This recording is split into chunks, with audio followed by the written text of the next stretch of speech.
Filho do milionário vê menino de rua e grita: "É meu irmão!" O que o pai faz choca a todos.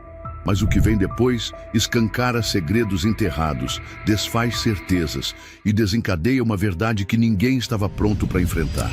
Se inscreva em nosso canal para não perder mais histórias emocionantes como esta e deixe o seu curtir no vídeo para continuar assistindo.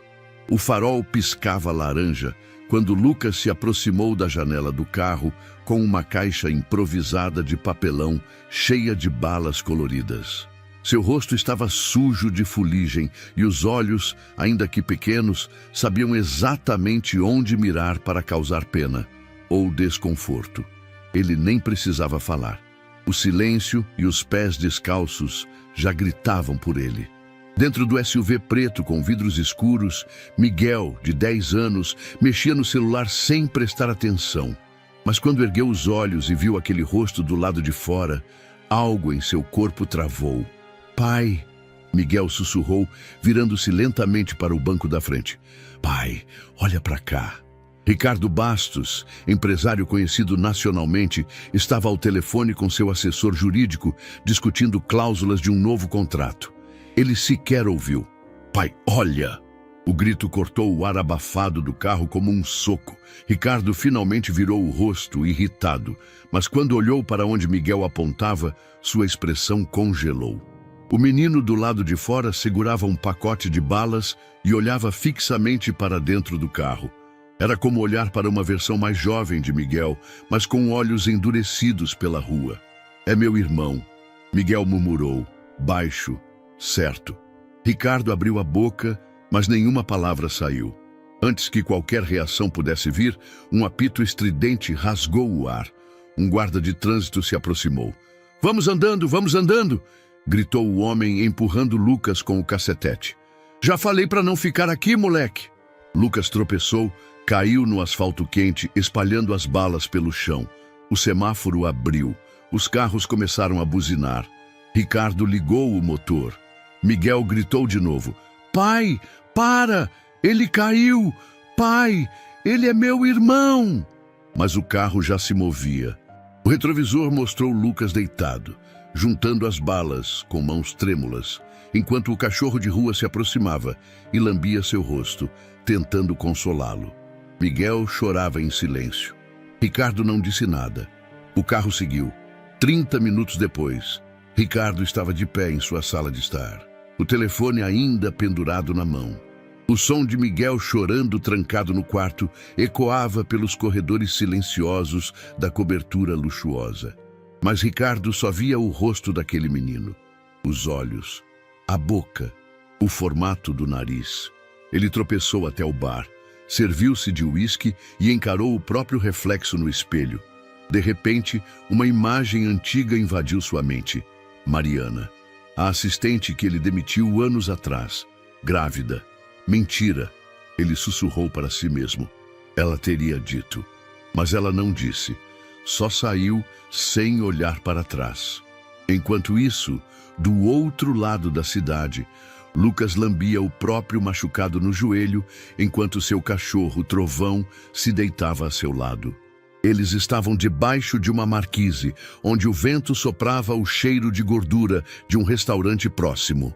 Na sua mão, um papel dobrado, quase uma carta. Ele começou a escrever com um toco de lápis. "Hoje vi um homem. Ele parecia comigo, mas estava limpo, bonito, com um filho bonito ao lado. Será que era você, pai? Ou só mais um fantasma?" Lucas guardou o papel dobrado dentro de uma caixa de sapatos escondida sob o bueiro. Era a 12ª carta que escrevia. Nenhuma foi entregue. Mas essa doeu mais. No dia seguinte, Ricardo revisou sua agenda, mas não conseguia se concentrar. Ligou para sua assistente. "Marina, localize os registros de RH da empresa de 5 anos atrás. Procure uma funcionária chamada Mariana Alves, a que trabalhava no setor de atendimento. Preciso de tudo."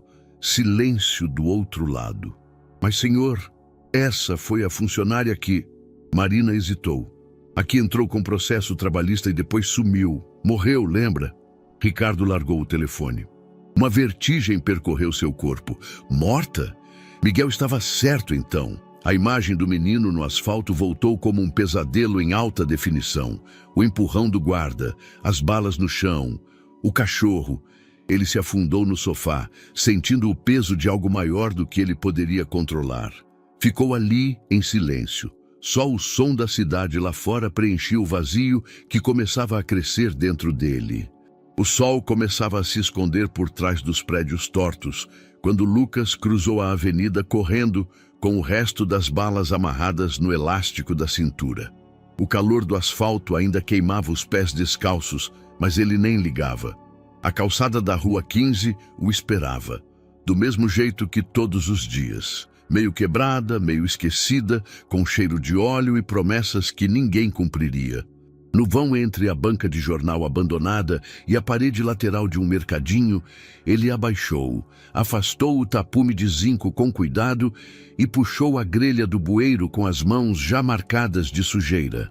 Ali, entre pedaços de jornal velho e um fundo seco de concreto, estava o que Lucas mais protegia no mundo: uma caixa de sapatos envolta num saco plástico amarelado. Trovão apareceu como um vulto maltratado. Era um vira-lata de pelos escuros, cicatrizes no focinho e um rabo que balançava com desconfiança. Ele já seguia Lucas há dias, sempre à distância, mas agora se aproximava, como se soubesse que aquele lugar era um santuário. Lucas abriu a caixa com os dedos trêmulos de quem guarda mais do que papéis. Ele guardava memórias que ninguém mais queria lembrar. Lá dentro, 12 cartas, todas escritas à mão com tocos de lápis, algumas rasgadas, outras sujas, uma até manchada de sangue seco. Ele puxou uma qualquer, datada de 2 meses atrás. Pai, hoje fui empurrado por um homem porque tentei vender uma bala perto da banca. Ele disse que eu era lixo. Queria te perguntar se você também acha isso. Se você me visse agora, será que teria vergonha? Lucas não leu até o fim. Guardou de volta, rápido, como se o papel queimasse. Trovão deitou ao seu lado e lambeu o chão. Lucas passou a mão na cabeça do cachorro e sussurrou: "Você tá sempre por perto, né? Tá me seguindo por quê?" O cachorro rosnou baixinho e fechou os olhos. Era a resposta mais sincera que Lucas teria. Horas depois, já noite fechada, Lucas se encolheu no papelão coberto com um lençol rasgado. O movimento da cidade continuava, mas ali era um ponto cego. Ninguém via, ninguém ouvia. Trovão se ajeitou aos pés do menino. Então, como fazia quase todas as noites, Lucas puxou o lápis e começou uma nova carta. Pai, hoje eu achei que tinha te visto. Num carro grande, bonito. Um menino gritou. Acho que falou algo sobre mim. Mas o carro foi embora e eu fiquei. Sempre fico. Você foi mesmo? Você me viu? Ele dobrou a folha, colocou junto das outras e fechou a caixa. Enterrou de novo no bueiro, com o mesmo cuidado de sempre. Como quem planta algo que talvez um dia cresça. O vento soprou forte naquela madrugada. Um barulho de sirene rasgou a noite, seguido por gritos. Lucas acordou com um pulo e puxou o Trovão para perto. 2 homens corriam pela avenida carregando sacolas. Um terceiro gritava atrás deles. Depois, silêncio. Bem-vindo à cidade, murmurou Lucas, tentando voltar a dormir. Mas o sono fugia, como sempre fugia. Em sua mente, Mariana voltava. A voz doce, os cabelos longos, os olhos cansados. A lembrança vinha como um filme sujo, sem nitidez. Mas sempre voltava à mesma cena. Ela tossindo, muito magra, sentada no colchão da pensão onde moraram os últimos meses. Lu, você precisa prometer uma coisa. Ele, com 6 anos, segurava sua mão pequena e fria. Você vai crescer forte. Vai perdoar o mundo, mesmo quando ele parecer que te odeia. E se um dia encontrar seu pai, pergunta por quê. Só isso. Não odeia ele, não. Só pergunta por quê. Ele não respondeu. Só chorou. Na manhã seguinte, ela já não falava mais. Um dia depois, também não respirava. Quando o dia amanheceu, Lucas saiu para circular. Sabia que quanto mais cedo começasse a vender, mais chances tinha de comer alguma coisa. Passou pela feira, pelas portas das padarias, pela saída do terminal. A cada não ou sai daqui, menino, o estômago roncava mais alto. Na hora do almoço, parou num beco onde um rapaz do boteco da esquina costumava deixar restos de marmita. Trovão já estava lá, esperando. Ao vê-lo, abanou o rabo com força. "Você chegou antes, hein, espertão?" Dividiram arroz com feijão frio e um pedaço de ovo duro. Foi uma das melhores refeições da semana. Enquanto comiam, Lucas olhou em volta. Viu um casal entrando em um carro novo. O homem segurava a mão da filha, que ria e mostrava um desenho. Uma pontada atravessou o peito. Pegou mais uma vez seu toco de lápis e um papel que guardava na cintura. Encostado no muro, escreveu mais uma carta. "Pai, você já segurou minha mão alguma vez? Eu não lembro. Às vezes acho que sonhei você. Mas hoje, vendo aquele pai com a filha, doeu. Porque eu queria que fosse a gente, e não foi." Dobrou, guardou no bolso. De volta à calçada no fim da tarde, Lucas se abaixou no bueiro, como sempre. Colocou a nova carta com as demais. A caixa estava ficando cheia, talvez precisasse de outra em breve, mas essa, a primeira, tinha valor. Era a caixa que ele fez com a mãe, na pensão, antes dela adoecer. Ela disse que um dia ele entenderia por que palavras escritas eram mais fortes que faladas. Na época, ele achou estranho. Hoje, achava que ela só queria que ele tivesse com quem conversar. Trovão se deitou e olhou para o céu. Lucas o imitou. As nuvens formavam desenhos estranhos. Um parecia um avião, outro um rosto. Por um segundo, Lucas achou ver a silhueta da mãe, mas piscou e sumiu. "Tá vendo aí, mãe? Ainda tô tentando." O cachorro soltou um latido breve. Lucas sorriu. "E ele ainda tá aqui comigo." Naquela noite dormiram colados. No frio da cidade, sob a marquise rachada, entre barulhos de motor e passos apressados, Lucas sonhou com uma casa de janelas azuis. Era uma lembrança ou invenção? Nem ele sabia mais. Mas ali, naquela calçada, guardado por um cachorro machucado e uma caixa enterrada no bueiro, havia um menino esperando por uma resposta que talvez nunca viesse. O café esfriava na xícara, intocado. Ricardo Bastos permanecia diante do notebook, imóvel, como se a resposta para tudo o que sentia estivesse escondida em algum canto da tela.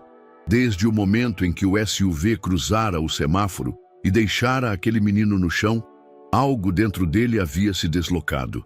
Não era só remorso, era uma desconfiança, uma sensação incômoda, quase física, de que havia algo ali que ele deveria saber e havia ignorado. Do outro lado da casa, o silêncio de Miguel era uma acusação muda. O garoto passara o dia trancado no quarto, sem responder às batidas na porta, sem descer para o jantar. Ricardo, acostumado a contornar crises públicas e decisões empresariais com frieza de cirurgião, agora se sentia paralisado. Pela primeira vez em muitos anos, não sabia o que fazer. Digitou devagar no campo de busca dos arquivos da empresa. Funcionários antigos, setor de atendimento, 2018. A lista apareceu. Nomes familiares, datas, cargos. Mas um em particular fez o estômago de Ricardo revirar. Mariana Alves. Ele clicou. Último registro. 15 de outubro de 2018.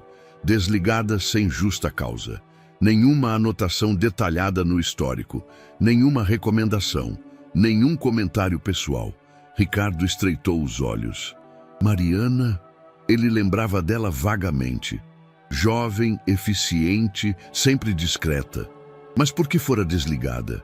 Chamou Marina, sua assistente de confiança, por videochamada. "Você lembra da Mariana Alves, do atendimento?"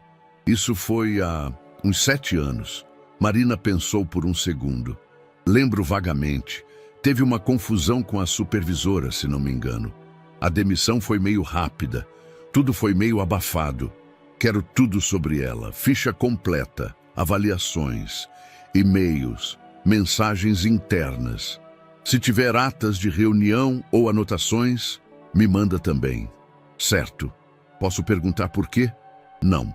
O tom seco dispensava explicações. 2 horas depois, Marina enviou a pasta digital com os arquivos resgatados do servidor antigo. Ricardo a abriu com a atenção de quem lê o próprio passado em papel. Lá estava. Mariana Alves, 27 anos na época da demissão. Solteira, sem familiares listados. Morava sozinha em uma vila na Zona Leste. Era elogiada por colegas e registrava entrada no ponto 5 minutos antes do horário em mais de 90% dos dias. E então, o e-mail. Assunto: pedido de reunião urgente. Senhor Ricardo, sei que talvez esteja sendo inadequada, mas preciso de uma conversa direta. O que tenho a dizer não cabe em relatórios. Estou grávida. Preciso manter esse emprego. Por favor, só me ouça. Eu confio que o senhor é justo. Data 11 de outubro de 2018. Ricardo leu e releu. Grávida. Ele clicou na aba de saída de e-mails. Não havia resposta. Nada enviado. Nenhuma anotação de retorno. Seguiu para o arquivo interno de RH. Havia apenas um memorando padronizado. Demissão autorizada pelo gerente de setor, Mariana Alves. Motivo não especificado. Ricardo esfregou o rosto com as 2 mãos. Por que não lembrava disso? Na manhã seguinte, entrou discretamente na sede da empresa. Não passou pela recepção. Subiu direto ao setor de arquivos físicos. Pouca gente sabia que ele mantinha cópias impressas dos desligamentos por protocolo pessoal. Na gaveta de outubro de 2018, encontrou a pasta marrom com o nome dela. Dentro, além do contrato e do termo de desligamento, havia uma folha solta, escrita à mão pela supervisora. Aluna de comportamento estranho nas últimas semanas. Demora no retorno do almoço. Reclamou de cansaço constante. Há rumores de gravidez. Atitudes defensivas. Solicito advertência ou desligamento. Ricardo ficou imóvel por alguns segundos. Depois, leu de novo. Rumores de gravidez. Um aperto começou a crescer em seu peito. Voltou à mesa, pegou o celular e pesquisou. Mariana Alves, falecimento, São Paulo. Apareceram menções em redes sociais antigas, fóruns locais, comentários esparsos. Uma postagem em um blog comunitário dizia: Mariana Alves faleceu no início de 2020. Deixou um menino pequeno, estava sem trabalho há meses, lutou como pôde. Outra, ainda mais direta: era uma boa moça, morreu sozinha. O menino ficou com vizinhos por um tempo. Depois ninguém soube mais dele. Ricardo abaixou o celular lentamente. O som ambiente do escritório parecia distante, como se estivesse embaixo d'água. Ele levantou, caminhou até a janela e ficou olhando a cidade. Lá embaixo, milhares de pessoas cruzavam ruas, pegavam ônibus, vendiam coisas nos faróis. Uma dessas pessoas era o menino que ele tinha visto no chão, agarrado a um cachorro sarnento. Um menino com o mesmo queixo de Miguel, os mesmos olhos estreitos, a mesma idade que o filho que ele não sabia que talvez tivesse. Naquela noite, Miguel apareceu na sala, de pijama, com os olhos ainda inchados. Pai? Ricardo desligou o notebook. Sim, aquele menino. Você acha que ele ainda está lá? Na rua? Ricardo não respondeu. Apenas fez que sim com a cabeça, devagar. Miguel o olhou com algo entre esperança e medo. E se ele for meu irmão mesmo? Ricardo engoliu em seco. A gente vai descobrir. Mais tarde, sozinho, ele reabriu o e-mail de Mariana e leu uma última vez. Só me ouça, mas não ouvira. E agora, a única voz que talvez pudesse explicar o que ele fez, ou deixou de fazer, pertencia a um menino de 8 anos, abandonado em algum canto esquecido da cidade. O sol ainda nem havia nascido quando Lucas sentiu o bafo quente do escapamento no rosto. Estava encolhido sob a marquise de um antigo banco, com trovão deitado sobre seus pés. O movimento da cidade começava devagar.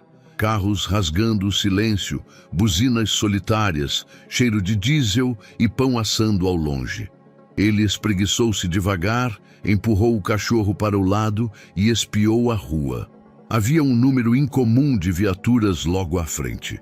2 motos da Guarda Municipal, um carro da PM e uma Kombi branca com o logo da prefeitura estampado em azul. Secretaria de Assistência Social. Era dia de operação. Lucas prendeu a respiração e puxou seu saco de balas. Sabia o que estava por vir. "Ei, menino!" gritou uma voz. Ele se levantou em um salto. Trovão rosnou baixo. Um agente de boné laranja e prancheta em mãos se aproximava. Ao lado, uma mulher com colete do conselho tutelar. "Qual seu nome? Cadê seus responsáveis?" A mulher perguntou, ajoelhando-se para ficar na altura dele. "Tô vendendo bala. Não fiz nada", respondeu com os olhos firmes. "Quantos anos você tem?" 8. A mulher suspirou, fez um gesto para os colegas. "A gente já recebeu denúncia de que esse menino dorme aqui perto. Ele está sozinho e tem histórico. Já foi avistado na feira da Rua 15, nos arredores do terminal e perto da linha do trem. Sempre sem adulto." Lucas sentiu as mãos suarem. "Eu tô bem. Tenho onde ficar. Tô com meu cachorro." "E onde é esse onde ficar?" "Silêncio. Vamos ter que levá-lo. Ele vai ser acolhido temporariamente. Medida de proteção. Não é prisão, garoto. É para te ajudar." Lucas tentou correr, mas Trovão latiu, assustado, e 2 agentes se aproximaram. "Calma, menino. Vai ser rapidinho. Você só precisa ir com a gente. Vai tomar banho, comer direito, e o cachorro pode ir junto por hoje." Horas depois, Lucas encarava a parede branca do quarto de acolhimento. Era um abrigo municipal, com nome de Flor e cheiro de desinfetante. O quarto coletivo tinha 6 beliches, paredes descascadas e uma janela com grades. Trovão estava deitado ao lado da cama, inquieto. O funcionário que o acolheu disse que ele podia ficar com o cachorro por enquanto, mas só se o bicho não causasse confusão. Lucas não respondeu, só assentiu. À tarde, uma mulher de cabelos presos e jaleco entrou com uma prancheta. "Lucas, né? Oi, eu sou a Patrícia, psicóloga aqui do abrigo. Queria conversar um pouco com você, pode ser?" Ele apenas olhou para ela, calado. "Você lembra de algum número de telefone? Alguém da família? Tia, avó, primo?" Lucas fez que não com a cabeça. "E o nome da sua mãe?" "Mariana." Ela anotou. "E seu pai?" "Não tenho pai." "Entendi." Mas ela sabia que aquela frase não era uma resposta. Era uma defesa. No mesmo dia, do outro lado da cidade, Ricardo tomava café em silêncio. O jornal aberto sobre a mesa trazia uma matéria sobre mobilizações urbanas para retirar menores das ruas do centro. Na foto, uma Kombi branca. O mesmo tipo que ele vira tantas vezes nas ruas, sem jamais prestar atenção. Ele levantou, vestiu um moletom cinza, colocou um boné baixo e saiu sem avisar ninguém. No abrigo, a coordenadora ficou surpresa ao ver o homem alto, discreto, pedindo para doar itens de higiene e brinquedos. "Temos alguns meninos com idades variadas. Se quiser conhecer o espaço, podemos mostrar as alas." "Gostaria sim", Ricardo respondeu. "Talvez possa ajudar de outras formas depois." Ele caminhava devagar pelos corredores. E então, sem aviso, parou. Ali, encolhido na ponta de um colchão, acariciando o cachorro, estava Lucas, o mesmo menino do farol, o mesmo olhar duro, o mesmo silêncio incômodo. Ricardo desviou o rosto e disfarçou o tremor na respiração. "Esse é o novo, né?" ele perguntou, apontando sutilmente. "Sim, o Lucas. Chegou hoje cedo. Estava sozinho há meses. Já foi visto pela equipe de rua diversas vezes. A mãe faleceu. Não sabemos mais nada. Ele não fala muito, mas escreve. Tem uma caixa de cartas que ninguém lê. Esconde com cuidado." A coordenadora sorriu, com pena. "Menino esperto." Ricardo apenas assentiu. A garganta apertava, mas manteve o disfarce. "Se eu quiser continuar ajudando, trazendo coisas, eu posso voltar?" "Claro. Vai ser bem-vindo. Temos carência de tudo." Ele agradeceu e saiu antes que o controle escapasse. Em casa, Miguel estava esperando. Onde você foi? Resolver uma coisa. Você viu ele? Ricardo não respondeu de imediato. Sim. Miguel se aproximou. Ele tá bem? Tá seguro. Tá num abrigo bom, com comida, cama, gente olhando por ele. Miguel apertou os olhos. Eu quero ver ele. Ricardo suspirou. Não sei se é uma boa ideia. Ainda é cedo. Você tem medo que eu veja o que você não quer ver? A voz do filho foi como um tapa. Antes que pudesse responder, a esposa entrou na sala. Ver quem? Silêncio. Ricardo. Ele olhou para ela. Sabia que aquela conversa era inevitável. O menino que Miguel viu. A gente o encontrou. Como assim encontrou? Ele está num abrigo. Foi levado hoje de manhã. Eu fui até lá. Disfarçado. Disfarçado? Meu Deus, Ricardo, o que você está fazendo? Tentando entender. Tentando saber se o que eu vi é real. Ela bufou, se afastando. E está se envolvendo com isso por quê? Porque simplesmente não deixa pra lá. Tem 1000 crianças na rua. Não é sua responsabilidade. Ricardo ficou calado. Miguel se levantou e disse, baixo, é sim. A mãe olhou de um para outro. Percebeu que aquela conversa não ia terminar como queria. Se esse garoto for o que você está pensando, e você acha mesmo que pode trazê-lo para dentro da nossa casa, como se fosse um cachorro perdido... Ninguém falou em trazer ninguém ainda, Ricardo disse. Mas até ele duvidava da própria voz. Naquela noite, Miguel escreveu um bilhete e deixou na porta do quarto do pai. Se você não fizer nada, eu vou. Não vou deixar ele ser esquecido de novo. Porque ele é meu irmão. Eu sei. Ricardo segurou o papel por minutos. Depois, olhou pela janela. O céu estava limpo, mas dentro dele tudo parecia turvo. No abrigo, Lucas também não dormia. Trovão respirava pesado ao seu lado e, sob o travesseiro, uma carta nova. Pai, hoje me levaram. Eu não quis, mas não adiantou. Disseram que era para me ajudar. Ajudar a esquecer, a esconder. Você me viu, mesmo assim foi embora. Eu vi você também. E não sei o que dói mais. Ser invisível ou ser reconhecido e ainda assim ser deixado para trás. O segundo dia no abrigo começou com barulho. Não de carros ou sirenes, mas de vozes, risos altos, discussões sobre futebol, uma televisão velha ligada num canal infantil. Para Lucas, tudo era estranho. O cheiro do sabão nos lençóis, a luz branca demais da sala de refeições, a presença constante de adultos olhando demais e dizendo muito pouco. Ele manteve-se calado, sentado à beira da cama com o Trovão deitado aos seus pés. Observava tudo. 2 garotos jogavam dominó sobre uma tábua improvisada. Um terceiro mexia no armário coletivo em busca de uma camiseta limpa. Havia uma regra silenciosa ali. Quem falava demais, perdia mais rápido. Quando um dos meninos passou por ele e olhou para o canto onde a caixa de sapatos estava escondida sob o colchão, Lucas endureceu o corpo. Esperou. E aí, o que tem aí, hein? Perguntou o garoto chamado Léo com um sorriso torto.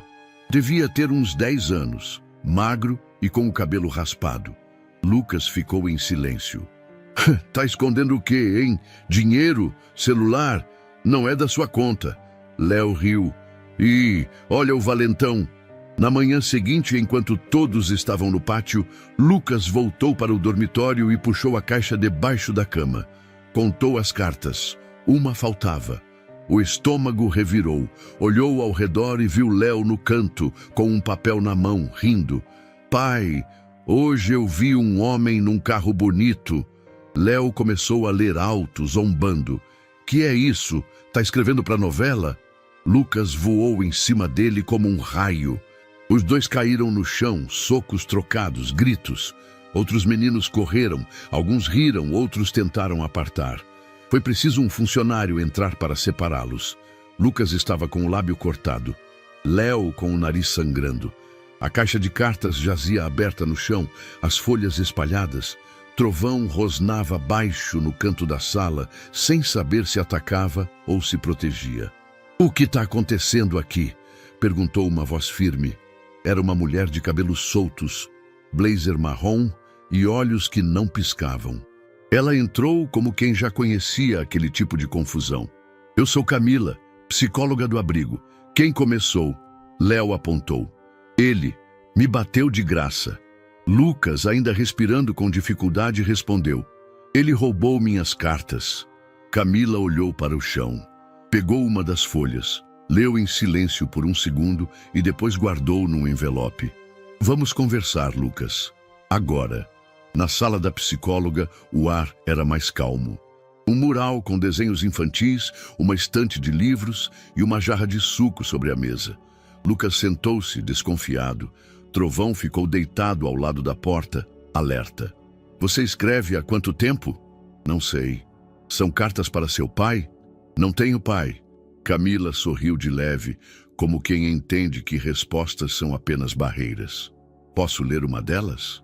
Lucas hesitou. Depois, fez que sim com a cabeça. Ela pegou a primeira carta do envelope. Pai, hoje eu vi um homem. Leu em silêncio. Fechou os olhos por um momento. Depois perguntou. Você quer que ele leia essas cartas um dia? Quero que ele saiba. Nem que seja só isso. Camila olhou para ele com atenção. Lucas, ninguém tem o direito de mexer no que é seu. Vamos guardar essas cartas com segurança, tudo bem? Ele assentiu. Mas também queria que você me ajudasse a entender você. Não precisa falar agora, mas aos poucos. Pode ser? Lucas não respondeu, mas ficou. No final da tarde, Ricardo chegou ao abrigo com 2 caixas de brinquedos e livros. Estava de boné e máscara, como na visita anterior. Entregou tudo à coordenadora e pediu para ver as instalações de novo. Ela o levou até a ala dos dormitórios. Lá, pela janela do corredor, ele viu Camila sentada em uma mesa, conversando com Lucas. O menino ainda estava com um curativo no lábio. Mas falava.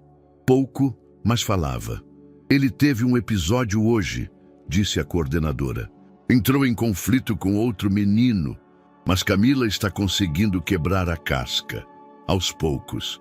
Ricardo permaneceu imóvel, observando.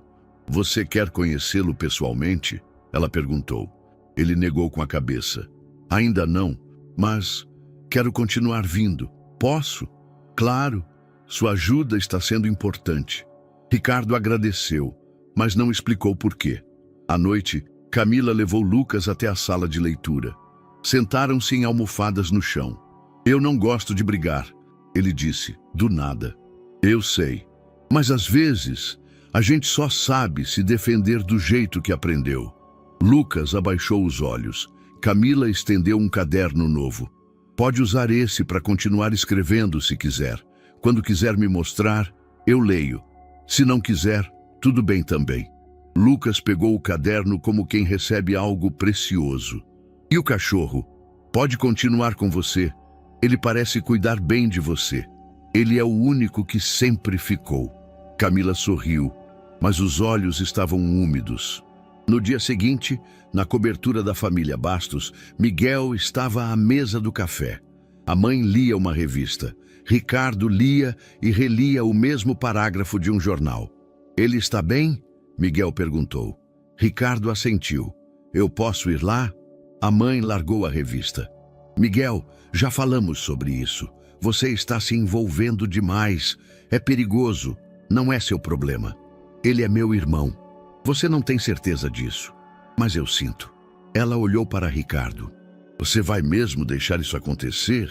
Ricardo ficou em silêncio por alguns segundos. Ele tem o direito de saber. No abrigo, Lucas escrevia mais uma carta. Pai, hoje briguei por você, porque você é meu segredo e porque ninguém pode rir de um segredo que dói.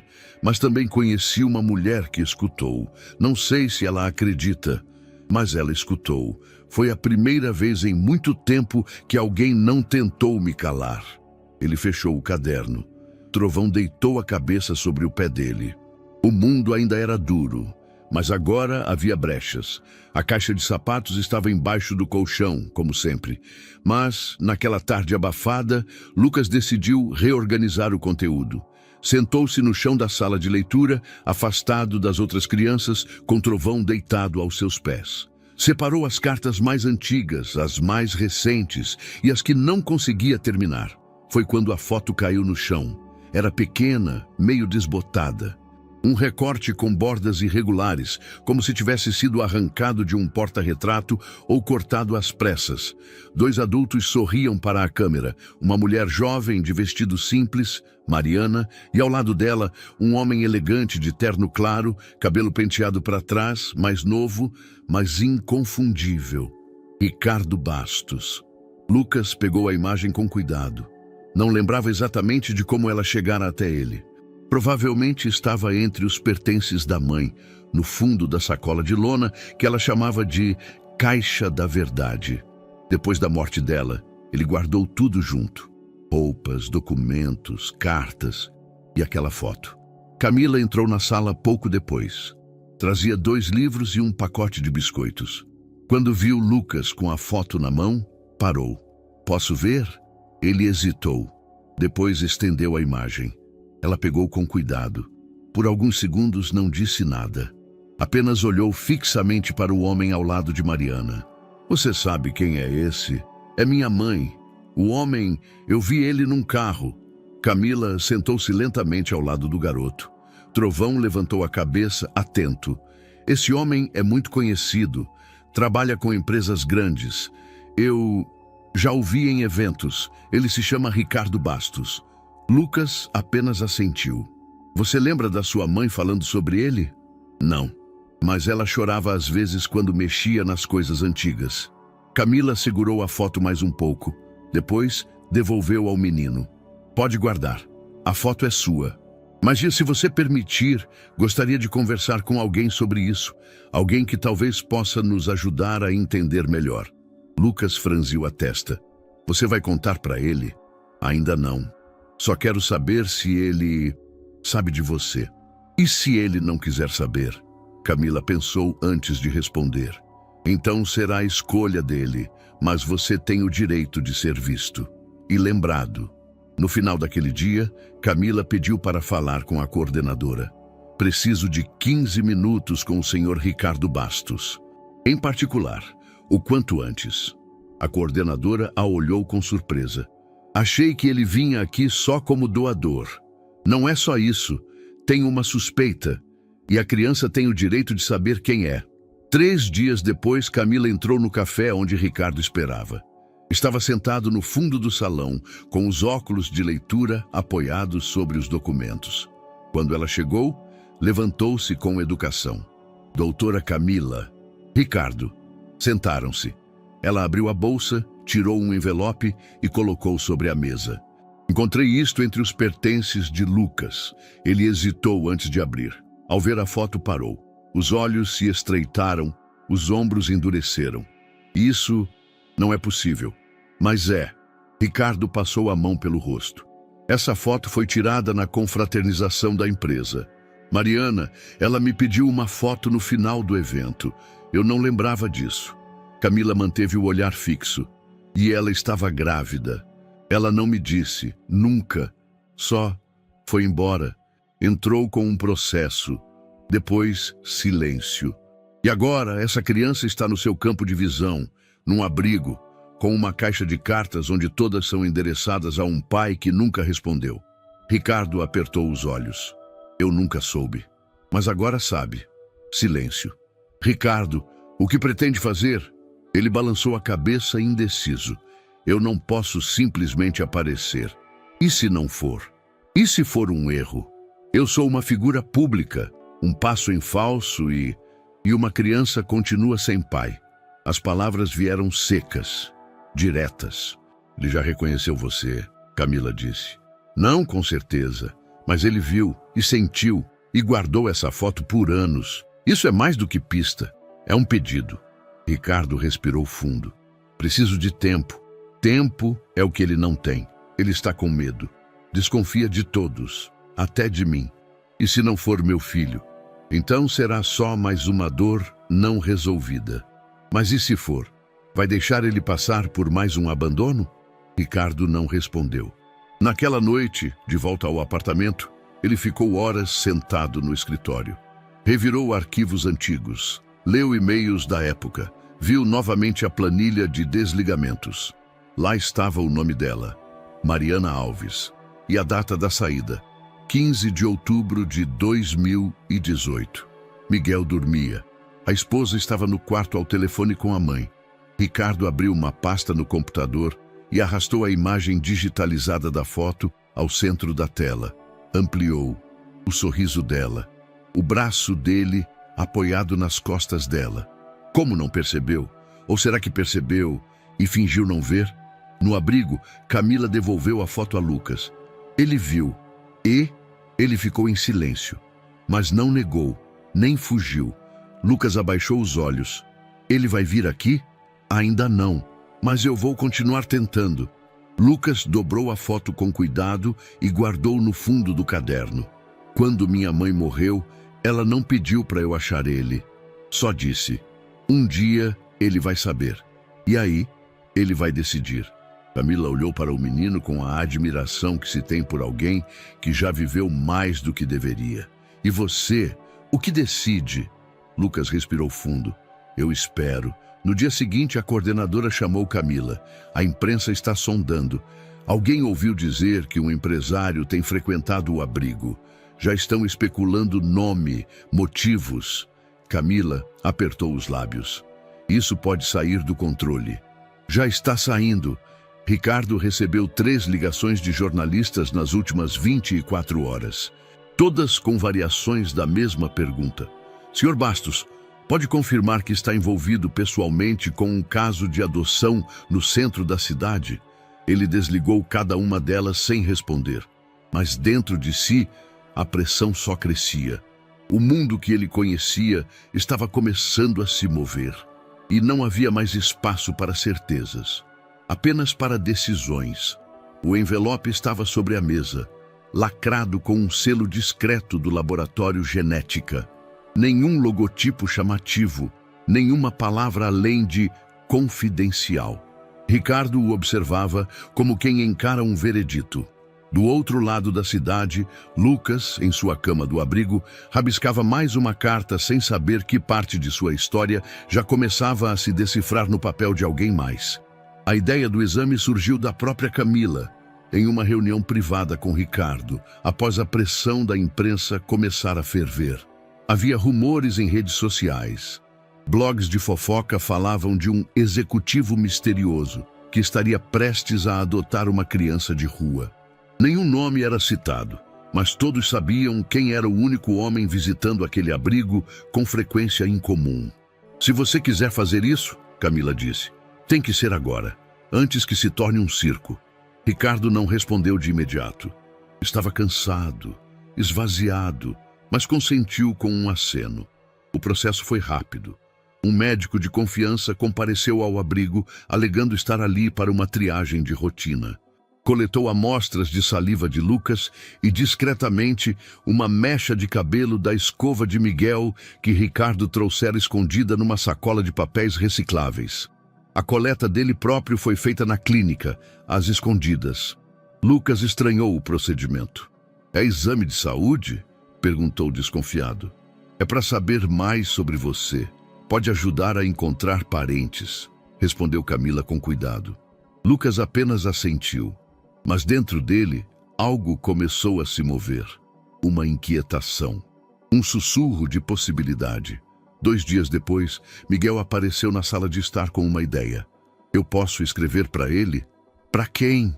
Perguntou Ricardo sem erguer os olhos do jornal. Pro menino, pro Lucas. Ricardo suspirou. Não sei se é o momento. Mas se ele for meu irmão, eu quero que ele saiba que eu quero ele por perto. Mesmo que você não queira. Ricardo fechou o jornal. Não é isso, Miguel. Eu só não quero te magoar. Já tá magoando. Camila entregou a Lucas um envelope azul. Chegou uma carta para você. Ele arregalou os olhos. Para mim? Abriu com pressa. Dentro, um bilhete escrito com letras grandes. Oi, eu sou Miguel, aquele menino do carro. Eu acho que sou seu irmão. Mas mesmo que não for, eu queria ser seu amigo. Gosto de futebol. Você joga? Se quiser, posso levar uma bola. Lucas leu 3 vezes. Depois guardou o papel dentro da caixa de cartas, dobrando com um cuidado quase cerimonial. Não respondeu, mas ficou pensando no nome, Miguel. O resultado chegou 5 dias depois da coleta. Ricardo estava no escritório. A assistente deixou o envelope sobre sua mesa com a expressão contida de quem já intuía tudo. Ele esperou até a sala estar vazia. Pegou uma tesoura. Abriu devagar. 2 páginas, 3 gráficos, um parágrafo de análise. Leu devagar. Compatibilidade genética entre os indivíduos analisados. 99,998%. Resultado positivo. Ricardo deixou o papel escorregar pelas mãos. Lucas era seu filho, biologicamente, legalmente e irrevogavelmente. E agora? Camila recebeu a notícia no mesmo dia. Ricardo ligou, voz seca, direta. É positivo. E agora? Ainda não sei. Ele tem o direito de saber. Mas eu ainda não tenho coragem de contar. Na manhã seguinte, Lucas estava no pátio com trovão. Miguel apareceu acompanhado de Camila. Posso? Perguntou o garoto, segurando uma bola. Lucas fez que sim, quase sem pensar. Os dois jogaram por meia hora. Trocaram risadas tímidas, silêncios, olhares. Nenhum dos dois falou sobre paternidade. Mas Miguel dizia muito com sua presença. Eu estou aqui. Mesmo sem saber tudo, eu estou. Ao fim do jogo, Miguel disse, eu trouxe uma coisa para você. Entregou um chaveiro com a letra M. É de Miguel, mas você pode dizer que é de mistério. Lucas segurou o objeto como quem segura algo precioso. Obrigado. Foi a primeira vez que usou aquela palavra desde que chegara ao abrigo. Na noite seguinte, Lucas escreveu mais uma carta. Pai, dizem que tem exames que provam coisas, mas a prova que mais vale ainda é o que a gente faz. Se for você mesmo, eu tô esperando. Não porque eu preciso de você, mas porque eu queria não ter que te escrever mais. Queria poder falar, uma vez que fosse. Ele dobrou o papel, guardou na caixa. Na sala de reuniões da empresa, Ricardo olhava para o espelho do banheiro. Pela primeira vez, não viu um executivo. Viu um homem diante de um menino. E viu que não podia mais se esconder. A noite começou com uma mesa posta, uma travessa de salmão ao centro, velas acesas e guardanapos de linho dobrados, como se nada estivesse prestes a desmoronar. Miguel sentou-se primeiro, já calado. A mãe veio em seguida, servindo água com gás e cortando o silêncio com comentários sobre o colégio, a bolsa nova da irmã e o evento de caridade no final de semana. Ricardo demorou. Quando apareceu, não usava gravata. O rosto carregava sinais de quem havia passado dias travando batalhas internas. Preciso dizer uma coisa. Começou sem rodeios. A esposa parou de cortar a comida. Miguel o encarou, tenso. É sobre o menino? Ricardo assentiu. Fiz o exame. É meu filho. O garfo da esposa caiu sobre o prato com um som seco. Como assim, Ricardo? Seu filho, com uma funcionária. Há anos. Eu não sabia da gravidez. Ela morreu. O menino vivia nas ruas. Foi acolhido num abrigo. Agora, você está me dizendo que teve um filho fora do casamento, o escondeu, e agora quer o quê? Criá-lo como se fosse um projeto social? Eu não escondi, eu não sabia. Ela levantou da cadeira. Isso é inacreditável. Isso é uma traição, mesmo que antiga. Uma humilhação pública. Você tem ideia do que vão dizer? Do que isso significa para mim, para o Miguel? Significa que um menino sem ninguém no mundo tem um pai, e que esse pai sou eu. Miguel segurava o garfo com força. O som da própria respiração era alto demais. Eu quero ver ele, agora mais do que nunca. Você não vai, gritou a mãe, virando-se para o filho. Isso não é problema seu. É sim, ele é meu irmão. Isso ainda nem foi decidido judicialmente, mas foi no exame de DNA. Miguel retrucou. Você está com raiva porque tem medo de dividir, mas ele já existia antes da gente saber. A mãe arregalou os olhos. Ricardo permaneceu sentado, calado. Pela primeira vez, era o filho quem conduzia a verdade. Na manhã seguinte, as notícias começaram a circular. Herdeiro secreto, empresário é visto em abrigo de menores. Filho biológico de Ricardo Bastos seria menino resgatado das ruas, segundo fontes. Esposa do magnata se recusa a comentar caso que envolve criança e antigo relacionamento. A empresa tentou conter a especulação com notas frias, mas o estrago estava feito. A foto da fachada do abrigo apareceu na tela do jornal matutino. Camila entrou em estado de alerta. A coordenadora desligava o telefone a cada 3 minutos. Ricardo não foi trabalhar naquele dia. No abrigo, Lucas escutou os burburinhos. Crianças cochichando, funcionários trocando olhares. Até que Camila o chamou para uma conversa. Lucas, preciso te contar uma coisa e quero que você saiba que tudo o que estou para dizer não muda quem você é. Ele cruzou os braços. Já sei. Sabe? É o cara do carro, né? Camila respirou. É. O exame confirmou. Ricardo Bastos. Ele é seu pai biológico. Lucas soltou uma risada seca. E o que ele quer agora? Ser meu herói? Ele está tentando entender. Ele foi pego de surpresa. Não preciso de caridade. Camila aproximou-se, mas com cuidado. Isso não é sobre caridade. É sobre verdade. E também sobre escolha. Lucas levantou-se da cadeira. A verdade é que ninguém escolheu me querer. E agora que ele sabe, ele vai fazer o quê? Me levar para uma casa bonita, me vestir bem, me mostrar para os amigos? Não, mas ele pode te ouvir. E talvez você também queira ouvir. Lucas caminhou até a janela. Trovão o seguiu. Sabe qual é o problema? O problema é que quando você vive tempo demais sendo invisível, você aprende a gostar de não ser visto. Porque quando olham, dói mais. Camila se conteve. Não era hora de forçar. Só disse, você pode sentir raiva, pode até dizer não, mas tem o direito de saber tudo. Quando estiver pronto, me fala. Lucas assentiu, sem olhar para trás. À noite, ele escreveu mais uma carta. A mão tremia. Pai, agora dizem que você é mesmo meu pai, mas eu não sei se quero isso, porque eu esperei você por muito tempo. E quando não veio, eu aprendi a viver sem. Agora que você apareceu, parece que estou perdendo outra vez, porque você veio tarde demais. E porque não sei se consigo confiar. Mesmo que meu sangue grite, meu coração ainda se esconde. Dobrou o papel, guardou no fundo da caixa. E pela primeira vez chorou sem fazer barulho. Era cedo quando Ricardo chegou à empresa.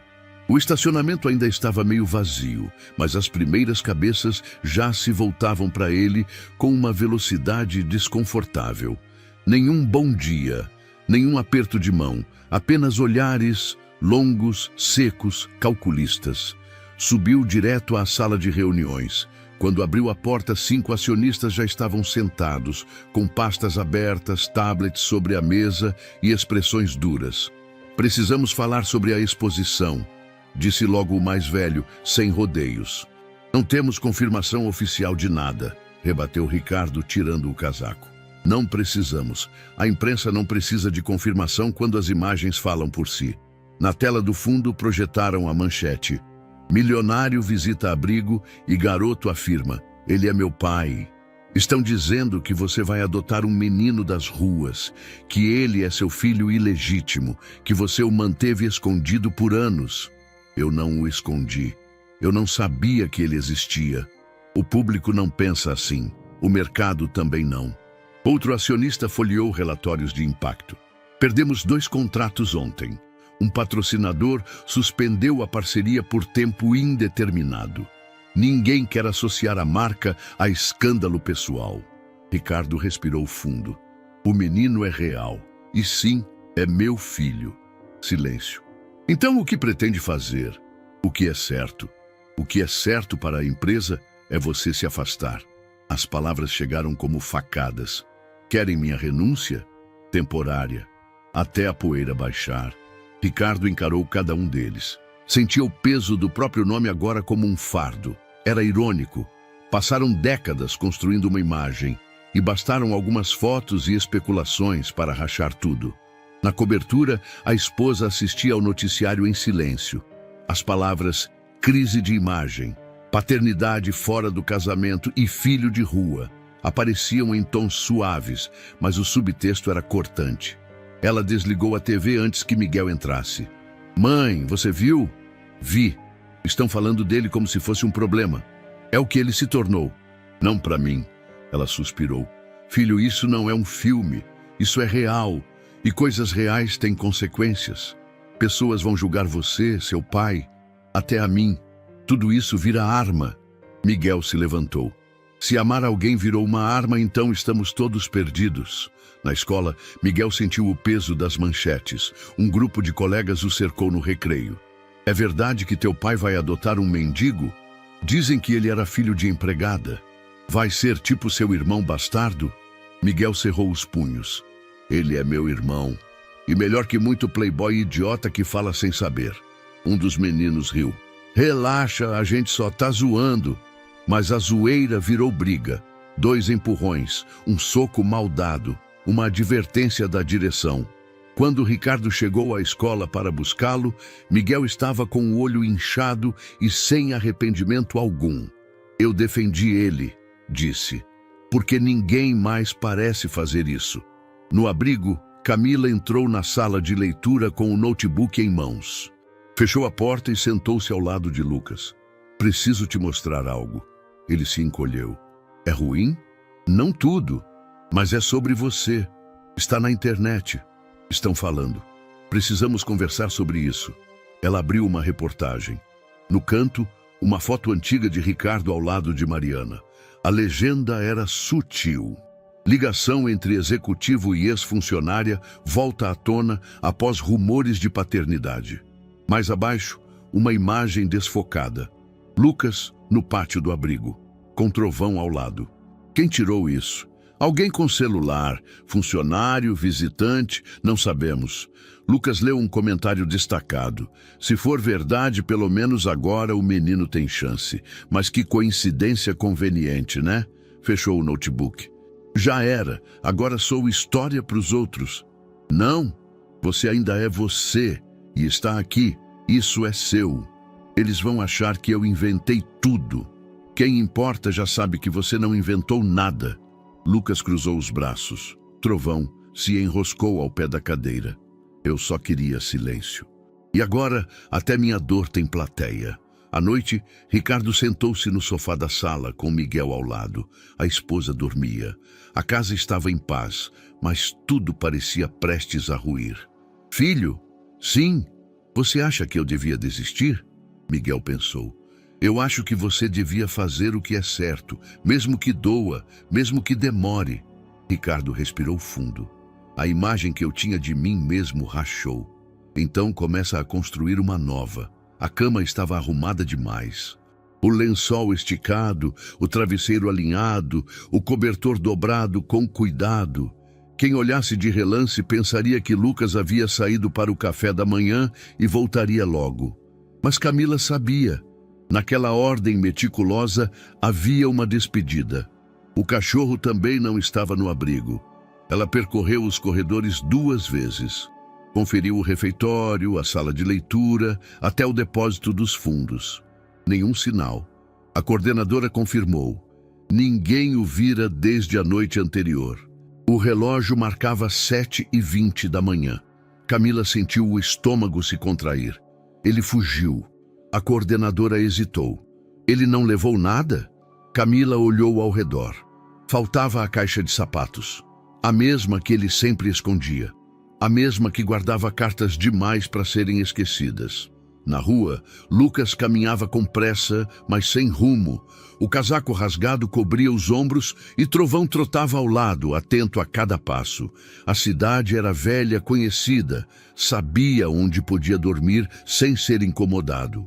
Sabia onde conseguir um pão amanhecido sem precisar pedir. Mas não era fome, nem medo. Era outra coisa. Era silêncio, a exposição, as visitas, os olhares. Tudo era barulho demais. Ele precisava respirar como antes, invisível. No fundo da mochila velha A caixa de sapatos balançava. A carta da noite anterior era curta. Pai, eu estou indo. Não sei por quanto tempo. Mas preciso lembrar como era quando não esperava nada. Porque esperar cansa e machuca. Às 10 da manhã, Camila ligou para Ricardo. Ele sumiu. Como assim sumiu? Fugiu. Ninguém viu. Ninguém sabe para onde foi. Quanto tempo? Desde ontem à noite. Mas ninguém percebeu até agora. Ricardo largou tudo, pegou o carro, desceu pela garagem, como se fugisse do próprio nome. Vestia moletom e tênis, sem segurança, sem equipe. Um homem comum no meio de um problema extraordinário. Ele começou pela feira da Rua 15. Perguntou a feirantes. Mostrou uma foto do menino no celular. Alguns o reconheceram, outros não. Depois foi até o terminal velho, depois a padaria, onde já soubera que Lucas pedia restos. Ninguém sabia. Por fim, parou o carro perto da antiga marquise, onde ele costumava dormir. Saiu e caminhou a pé. O céu começava a escurecer quando Ricardo chegou à praça. Pequena, cercada de árvores mal cuidadas, com um chafariz seco e bancos rachados. Lá, sob o banco de concreto, encolhido com trovão deitado como escudo, estava Lucas, dormindo. Ricardo parou. Não avançou. Apenas observou. O menino abraçava a caixa de sapatos como quem segura o próprio nome. A respiração era lenta, pesada. O cachorro ergueu a cabeça, rosnou baixo. Reconheceu o homem, mas não avançou. Ricardo se aproximou com cuidado. Sentou no chão. Não falou nada. Minutos se passaram. O silêncio da praça era cortado apenas pelos ruídos distantes da cidade. Um ônibus freando. Uma sirene longe. Lucas abriu os olhos devagar. O olhar encontrou o de Ricardo. Nenhum dos dois disse nada. Apenas ficaram ali, um sentado no chão, outro deitado, o cachorro no meio. Até que, muito lentamente, Lucas ergueu a cabeça e disse: Eu não queria fugir de você, só queria fugir de mim. Ricardo não respondeu, mas aquilo foi o suficiente. Mais tarde, no carro, Lucas segurava a caixa no colo. Trovão estava no banco de trás, o rádio desligado. Ricardo dirigia devagar, como se quisesse que o caminho não terminasse nunca. Eu não sei ser pai do jeito que você precisa, Ricardo disse. Eu também não sei ser filho do jeito que você quer. Então a gente pode começar sem saber. Lucas olhou para frente. A gente pode começar com silêncio? Ricardo assentiu e dirigiu em silêncio. As janelas de vidro fumê da sede da Bastos Group refletiam o céu nublado daquela manhã de terça-feira. Não havia sinal de chuva, mas o ar carregava uma eletricidade estranha, como se algo estivesse prestes a romper. Dentro da sala de imprensa, os jornalistas se organizavam como numa cerimônia de julgamento. Equipamentos de gravação já estavam posicionados, os cabos alinhados com fita preta sobre o chão. Ninguém falava alto. O burburinho era contido, mas denso. A última vez que um empresário daquele porte convocara uma coletiva inesperada, o escândalo envolvia fraude fiscal. Agora, falava-se de algo ainda mais sensível: paternidade. Ricardo Bastos, CEO de um dos maiores conglomerados empresariais do país, prestes a assumir em público a existência de um filho fora do casamento. Mas não qualquer filho, um menino de rua, acolhido em um abrigo, exposto em fotos borradas nas redes sociais, agora figura central de um enredo nacional. Na sala ao lado, Ricardo se preparava. Sozinho, sem assessores, sem terno completo. Usava apenas camisa branca e blazer cinza. O nó da gravata fora desfeito 2 vezes e ainda assim parecia apertar. No bolso interno carregava um papel dobrado. Um discurso, talvez. Mas ele já sabia que não o leria. Se olhava no espelho e via algo diferente. Alguém que não era apenas pai, nem apenas homem. Era, agora, um reflexo rachado tentando se recompor diante do país inteiro. Às 11 em ponto, ele entrou. Os flashes começaram de imediato. Ninguém anunciou sua chegada. Não havia mestre de cerimônias, apenas a figura de Ricardo atravessando a sala, olhos firmes, queixo erguido. Sentou-se à frente do microfone, ajeitou o copo d'água e, por um momento, não disse nada. O silêncio virou manchete. Quando falou, a voz saiu baixa, mas clara. Obrigado por estarem aqui. Sei que o momento é atípico e que muitas perguntas ainda estão no ar. Não estou aqui para negar nada. Estou aqui para dizer a verdade. Uma jornalista da segunda fileira largou o celular. Os olhos do país estavam ali. Nas últimas semanas, muito foi dito, muito foi suposto, e quase tudo foi feito sem que eu dissesse uma palavra. Agora é minha vez. Ricardo respirou fundo. Há 8 anos, uma funcionária da minha empresa foi desligada. Mariana Alves, uma mulher honesta, competente, gentil. Na época, eu não soube que ela estava grávida. Eu não soube que havia deixado para trás não apenas uma colaboradora, mas uma história inteira, uma vida. Parou, engoliu seco. Há algumas semanas, vi um menino na rua, um menino vendendo balas no farol. Meu filho o viu primeiro. Disse, pai, é meu irmão.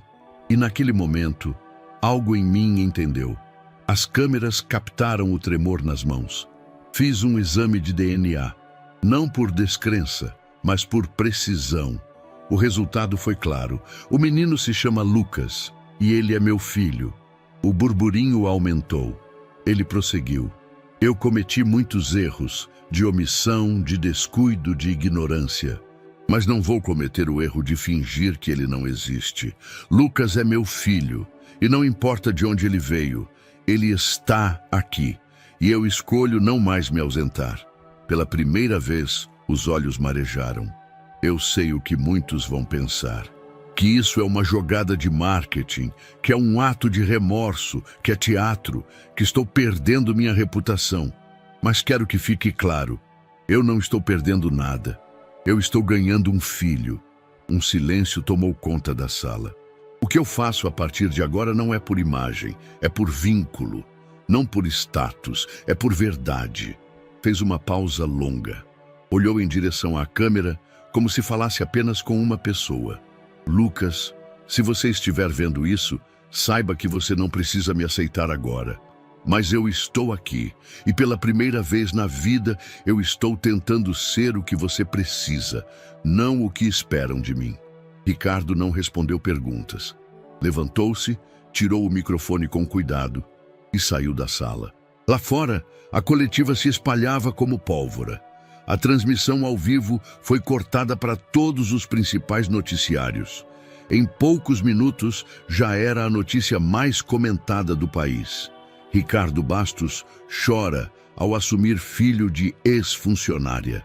Empresário afirma, não estou perdendo reputação, estou ganhando um filho.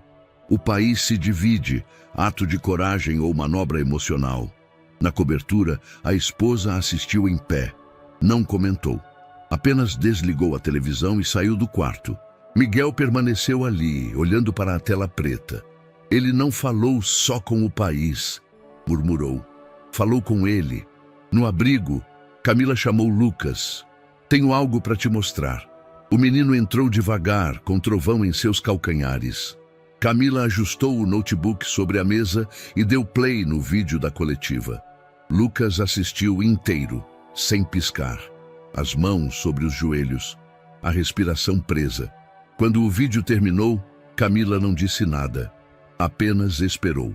Ele chorou, Lucas disse. Chorou. Ele falou de mim, como se me conhecesse, e talvez agora esteja começando a conhecer. Ele disse que não sabe se eu vou aceitar ele. Camila assentiu. E o que você decide? Lucas olhou pela janela.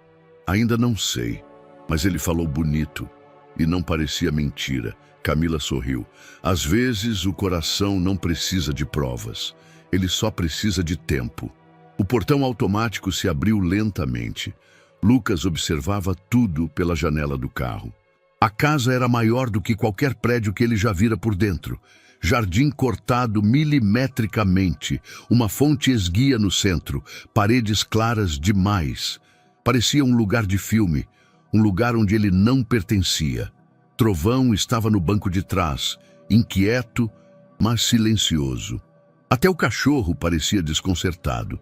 Ricardo olhava o retrovisor com cautela. Evitava falar demais. Já tinha aprendido que Lucas se retraía quando sentia que alguém estava tentando invadir seu silêncio. É só uma casa, disse, quase como se falasse para si mesmo. Lucas não respondeu. Segurava a caixa de sapatos com os 2 braços como se fosse um escudo. A entrada da casa era silenciosa. A empregada abriu a porta, mas não sorriu. Apenas assentiu. A esposa de Ricardo desceu as escadas pouco depois. Vestia um robe claro, o cabelo preso com perfeição. Então é ele? Perguntou, sem se aproximar. Ricardo respondeu com um aceno. Lucas manteve o olhar no chão. O quarto dele já está preparado, disse ela, seca. Ala dos fundos, porta cinza. Pedi que não decorassem muito, não sabia o gosto dele. Lucas a olhou rapidamente, depois voltou a olhar para o piso. Miguel apareceu na escada em seguida. Ei, disse com um sorriso largo. Bem-vindo. Lucas tentou sorrir, mas saiu torto. O quarto era grande, silencioso, com cama nova, armário embutido, janelas com vista para o jardim. Lucas entrou devagar, como quem invade um território proibido. Trovão correu até o canto da cama e deitou. Lucas largou a mochila no chão e foi direto ao colchão. Puxou a parte inferior e verificou o espaço embaixo. Cabia. Com cuidado, empurrou a caixa de cartas para ali. Ninguém precisava ver. Camila veio no dia seguinte. Ricardo a recebeu com alívio discreto. Ela entrou com sua pasta de couro e um sorriso firme. Como está? Calado, observando tudo. E a esposa? Cordial, mas gelada. Vai levar tempo. Ela assentiu. Subiu até o quarto de Lucas e bateu suavemente. Posso? Lucas estava lendo um gibi na cama. Trovão roía um brinquedo novo. Pode. Ela sentou-se no puff ao lado. Como foi a primeira noite? Muito silêncio. Quase não consegui dormir. Por causa do lugar, por causa do vazio. E do cheio também, né? Ele a olhou com interesse. Tem coisa demais aqui. Comida demais, sabonete demais, roupa demais. E mesmo assim, parece que falta ar. Camila sorriu, compreensiva. Lugares ricos são assim. Às vezes tem tudo, menos espaço para o que a gente sente. Lucas encostou a cabeça no travesseiro. Eu escondi a caixa. Tudo bem. Ninguém precisa saber onde está. Só você. Silêncio. Posso continuar escrevendo? Deve. Ela entregou um novo caderno. Esse é só seu. Ninguém vai abrir, a não ser que você queira. Lucas segurou o caderno como quem recebe um colete salva-vidas. À noite, o jantar foi tenso. A esposa de Ricardo servia os pratos com precisão mecânica. Miguel tentava puxar assunto. Você gosta de videogame? Lucas balançou a cabeça. Nunca joguei. Sério? Então a gente vai jogar amanhã. Tem um jogo de futebol aqui que é... Miguel, cortou a mãe. Deixa o menino comer. Lucas abaixou o garfo. Ricardo olhou para a esposa, mas não disse nada. Mais tarde, Camila enviou um relatório breve por mensagem. Lucas está em estado de alerta emocional. Ainda não processa a mudança como segurança. A desconfiança ainda é sua forma de defesa. A presença da madrasta parece ampliar o desconforto. Miguel é seu único ponto de equilíbrio nesse novo ambiente. As sessões semanais devem continuar. Proponho também encontros lúdicos para estímulo de confiança. Ricardo respondeu apenas: concordo, faça como achar melhor. No fim da noite, Lucas sentou-se no chão do quarto com o caderno novo no colo. Trovão deitou sobre os pés dele. Escreveu devagar: pai, essa casa é grande demais. As coisas não fazem barulho, mas mesmo assim o silêncio machuca. A mulher que mora aqui comigo não sorri, mas o Miguel tenta. E isso já é um começo. Eu guardei minhas cartas. Elas ainda são minhas. Mas agora, talvez você esteja começando a entender por que eu escrevia tanto. Porque era a única forma de não gritar. Dobrou o papel, guardou entre as folhas, apagou a luz. E pela primeira vez em muito tempo, dormiu em segurança. mas ainda não dormiu em paz. O uniforme era novo, mas o corpo dentro dele parecia emprestado. Lucas olhava seu reflexo no espelho com estranhamento. A calça ainda dobrada na barra, a camiseta engomada demais, a mochila com cheiro de plástico. Era tudo tão limpo, tão organizado, que dava vontade de tirar. "Vai dar tudo certo", disse Miguel encostado na porta do quarto. "E se não der, eu tô lá." Lucas assentiu sem olhar. Trovão rosnava baixinho do lado de fora, preso por uma guia curta no jardim. Desde que chegaram, ele dormia em uma casinha improvisada nos fundos. Não podia mais entrar na casa, não por regras faladas, mas pelo olhar da madrasta que dizia tudo sem mover os lábios. Lucas se abaixou para se despedir do cachorro. "Eu volto logo. Cuida da casa aí, hein?" Trovão abanou o rabo devagar, mas os olhos pareciam tristes. O menino saiu sem olhar para trás. A escola era de elite. Portões automáticos, seguranças na entrada, pais de SUV, mochilas com rodinhas e tablets no refeitório. Miguel cumprimentava colegas com naturalidade. Lucas andava 2 passos atrás, o corpo tenso, o olhar para o chão. Na sala de aula, os olhares vieram antes mesmo da chamada. "Esse é o novo, o irmão do Miguel", sussurrou uma menina. "Irmão? Desde quando?", retrucou um outro. O professor apresentou Lucas de forma breve. "Temos um novo aluno. Seja bem-vindo, Lucas Bastos." Lucas sentiu o peso daquele sobrenome. Parecia não pertencer a ele. Era grande demais, polido demais. "Pode sentar ao lado do Miguel." Os cochichos começaram discretos, depois cresceram. Durante o recreio, 2 meninos o cercaram no pátio. "E aí, Bastos da rua?", disse um deles. "Já dormiu em banco de praça?" Lucas não respondeu. "Dizem que teu pai te achou na rua igual a um gato. Te pegou por dó." Miguel chegou por trás e empurrou um dos garotos. "Cala a boca. Fala mais uma e vai pro chão." "E calma, defensor de mendigo." Miguel deu um soco. A briga foi rápida. 3 socos, 2 empurrões. Chamaram a diretora. Na sala da direção, Ricardo apareceu minutos depois, convocado com urgência. A diretora, formal, contou o ocorrido. Seu filho mais velho partiu para a agressão. Diz que defendia o irmão. Mas há regras aqui. Ricardo olhou para Miguel, depois para Lucas, que permanecia em silêncio. "Miguel, por que fez isso?" "Porque ninguém mais faz. E eu não vou deixar que tratem ele como lixo." A diretora se ajeitou na cadeira. "Entendemos a situação peculiar de Lucas, mas ele precisa aprender a lidar com a transição." Ricardo olhou para ela com calma. "Ele não está lidando com uma transição. Está lidando com um mundo que o empurra para fora." Em casa, mais silêncio. A madrasta não comentou a confusão, mas a expressão no jantar dizia tudo. Miguel foi para o quarto cedo. Ricardo tentou conversar com Lucas, mas o menino pediu para escrever. Só isso, só escrever hoje. Ricardo respeitou. No quarto, Lucas sentou no chão com o caderno no colo. Trovão dormia do lado de fora da janela, visível pelo vidro. Escreveu: "Pai, hoje eu fui para a escola. Usaram meu nome como se fosse um rótulo. Disseram que eu fui resgatado, que sou um gato de rua, que estou aqui por pena. Miguel me defendeu. Ele apanhou por mim. Eu nunca tive alguém assim. Talvez irmão seja isso. Ainda não sei. Mas se for, então eu quero aprender a ser também." Dobrou o papel, não mostrou para ninguém, guardou no fundo da caixa e apagou a luz. A arrumação começou como parte de uma tarefa escolar. Um trabalho de genealogia, daqueles em que se pedem objetos do passado e histórias de família. Miguel já tinha fotos, álbuns, árvores genealógicas plastificadas. Lucas, por outro lado, não tinha quase nada, exceto uma sacola antiga, deixada por Mariana, com pertences que nunca havia revisto por completo. Camila sugeriu que ele olhasse com calma, que talvez ali houvesse algo que pudesse ajudá-lo a construir sua parte da história. No fim da tarde, ele subiu até o sótão da casa.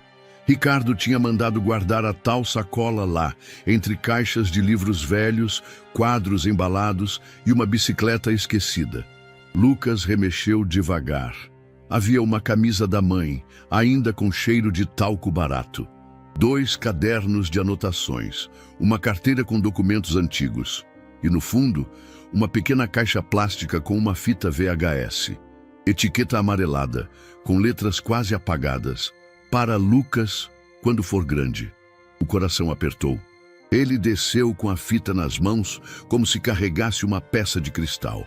Ninguém em casa usava videocassete. Mas Miguel lembrou de um aparelho antigo guardado no depósito. Com a ajuda do pai, ligaram a televisão do quarto de hóspedes. Lucas pediu para assistir sozinho.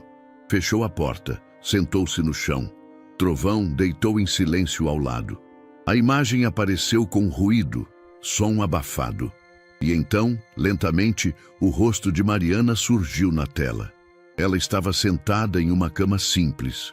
Usava uma blusa florida. O cabelo preso num coque mal feito. Os olhos estavam inchados. "Oi, filho", disse ela, quase sussurrando. "Se você está vendo isso, é porque já é grande o suficiente. Ou pelo menos, é o que eu espero." Ela respirou fundo. "Eu quero te contar uma coisa que talvez ninguém mais vá te dizer. Eu amei seu pai. Amei de verdade. Acreditei que a gente podia ter uma chance. Mas a vida não é filme.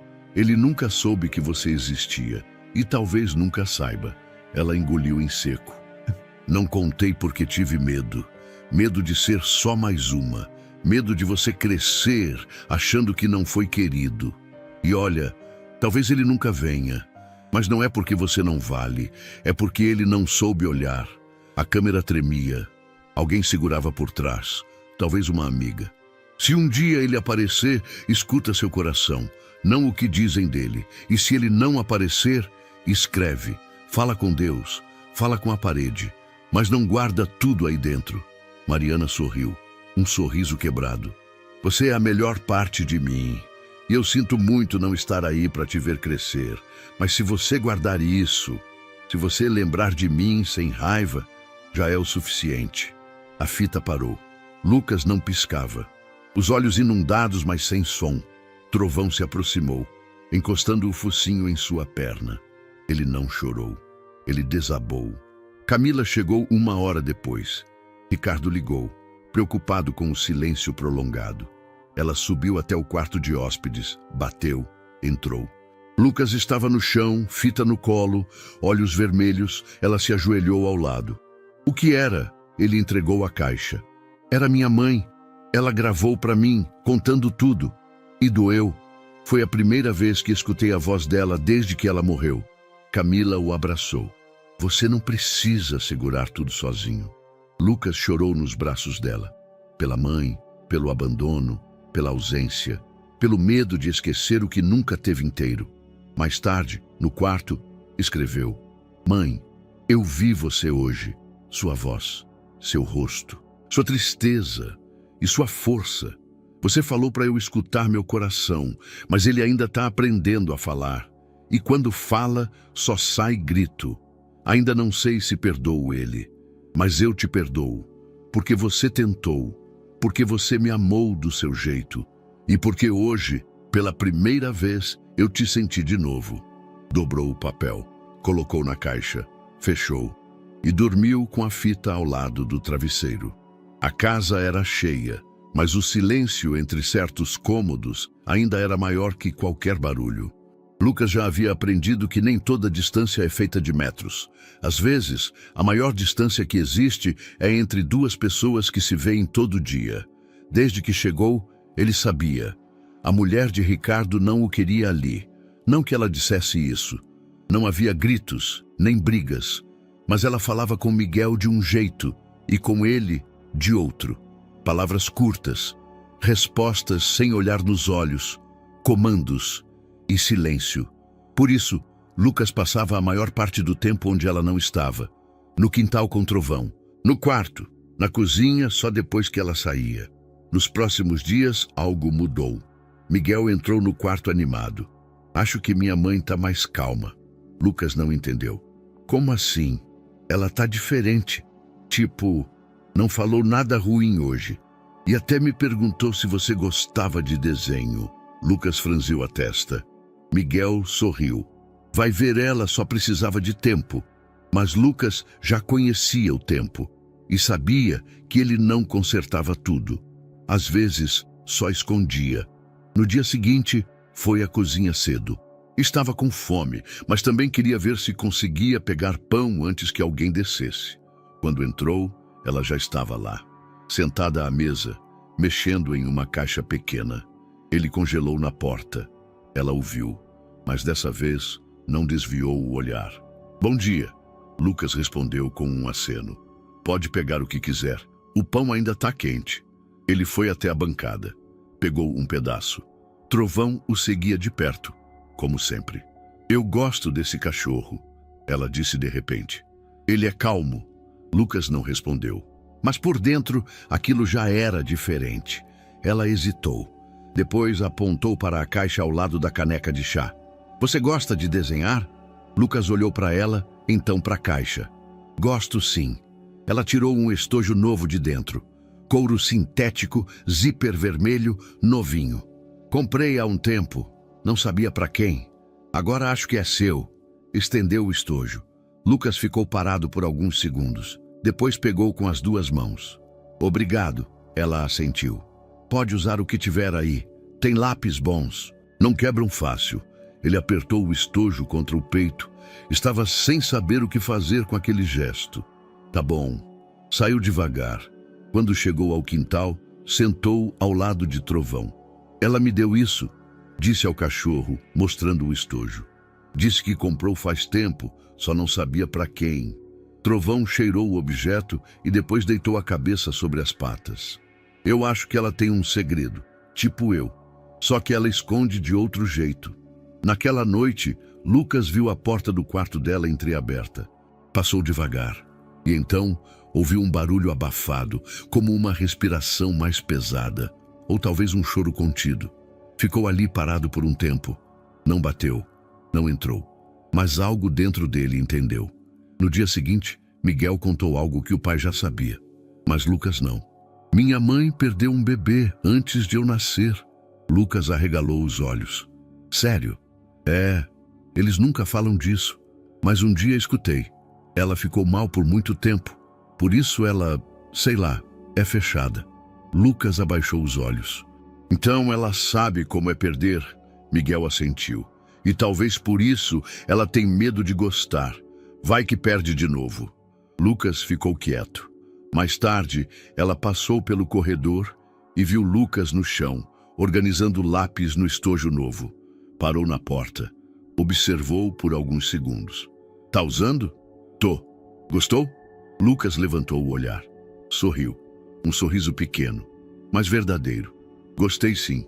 Cabe tudo certinho. Ela sorriu de volta. Pela primeira vez, sem esforço. Que bom.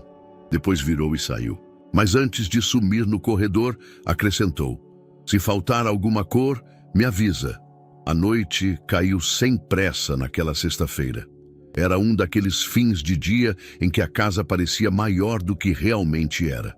Ricardo lia e relia o mesmo parágrafo em seu notebook, mas as palavras não entravam mais.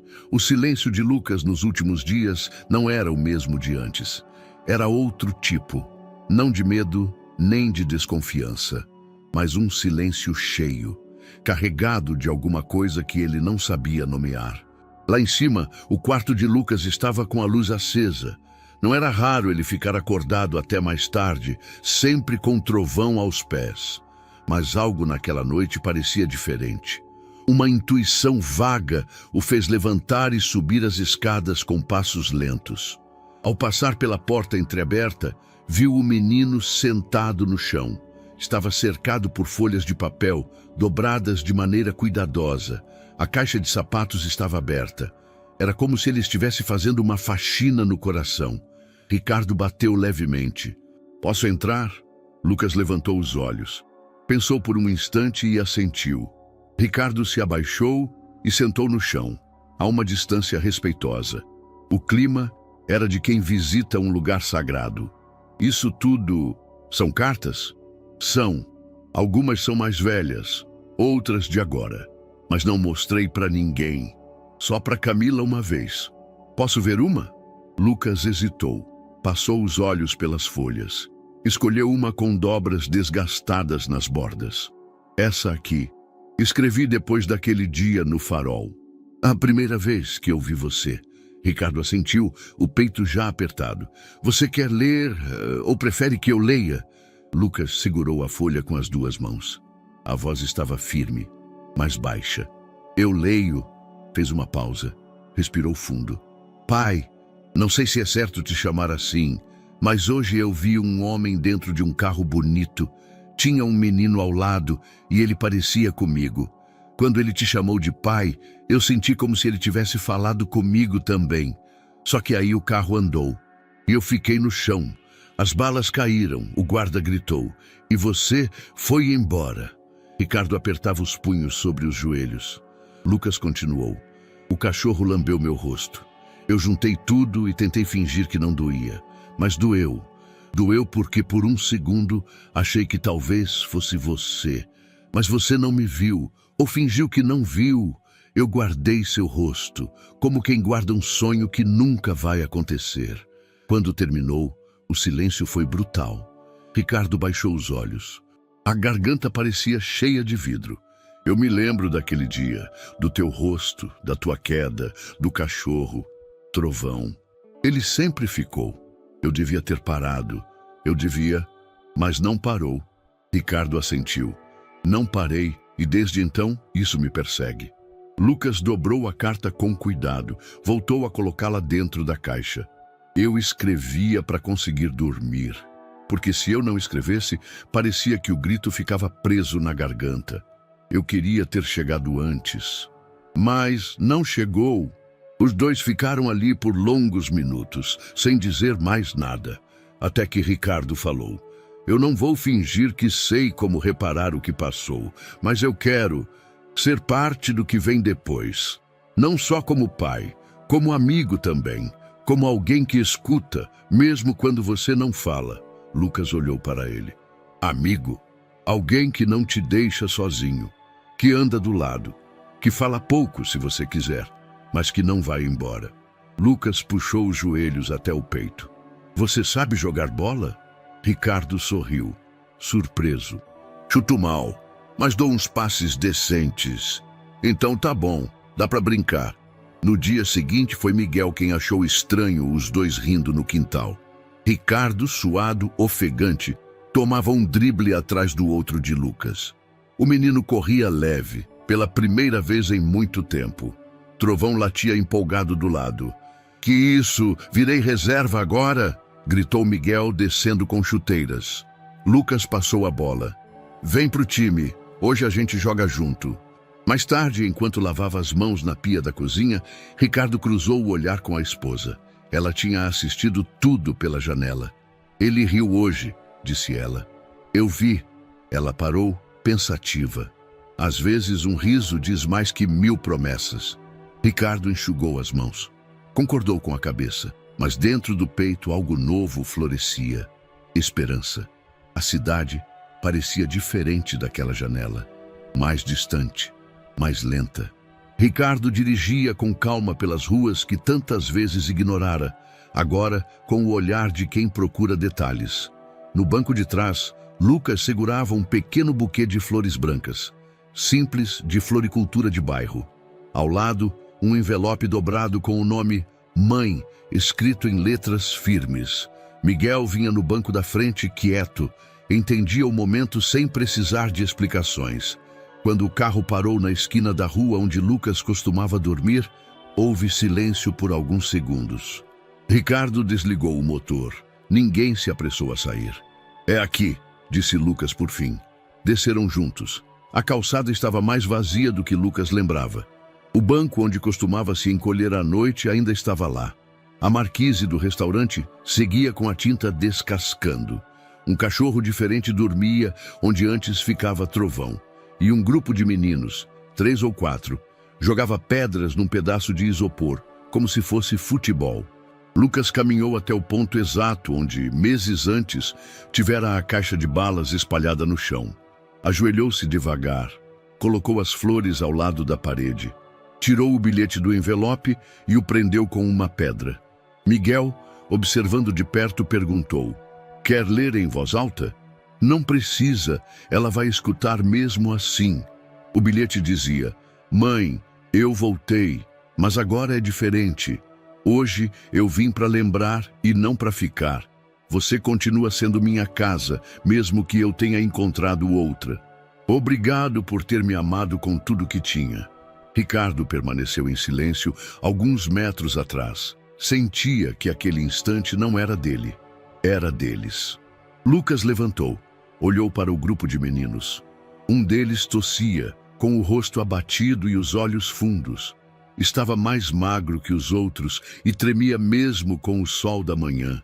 "Aquele ali, eu conheço", disse Lucas. "É o Kaique. Tinha sumido. Achei que tivesse ido embora." Caminhou até o grupo. "E aí?", disse, abaixando-se ao lado do menino. "Lembra de mim?" O garoto hesitou, depois assentiu. "Achei que você tinha morrido", disse ele. "Quase, mas escapei. Agora estou morando com meu pai. Acredita?" Kaique não respondeu. Tossiu de novo. "Tá doente?" "Só gripe." Lucas olhou nos olhos dele. "Gripe não faz você tremer assim. Quando foi que comeu por último?" O menino deu de ombros. Minutos depois, Ricardo viu Lucas voltando com o garoto pela mão. "Pai", disse Lucas firme, "esse é o Kaique. Tá doente. Tá sem ninguém. A mãe sumiu faz meses. Ele precisa de ajuda." Ricardo olhou para o menino. Um vulto franzino, sujo, com olhos que pediam tudo sem dizer nada. "Ele pode ir com a gente? A gente não pode só olhar e virar as costas. Igual aquele dia comigo." Ricardo hesitou por segundos, mas o olhar de Lucas era uma ponte entre dois mundos. "Tá, vamos levá-lo, mas direto ao médico primeiro. Depois, a gente vê o que faz." Lucas sorriu.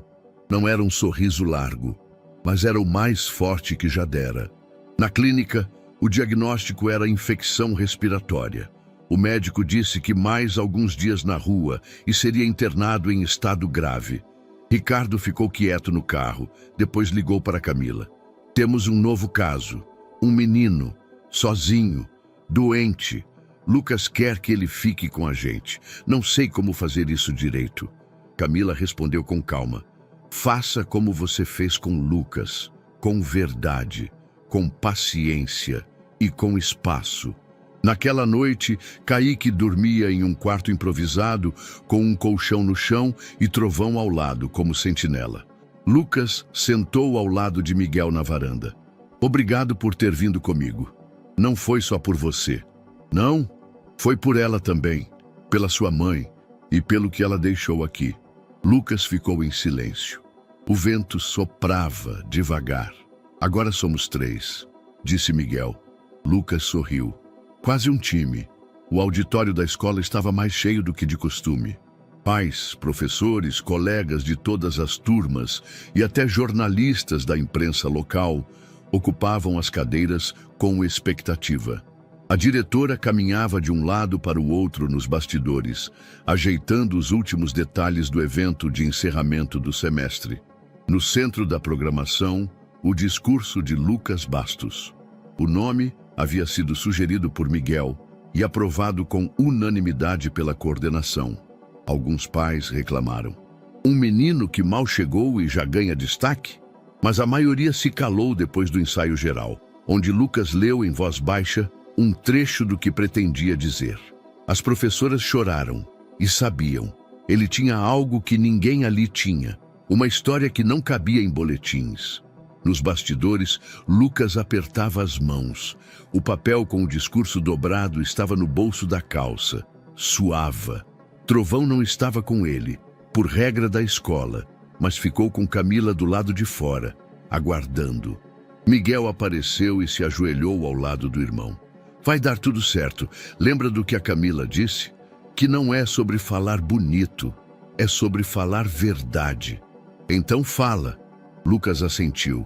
Respirou fundo. A coordenadora subiu ao palco. O som do microfone ecoou.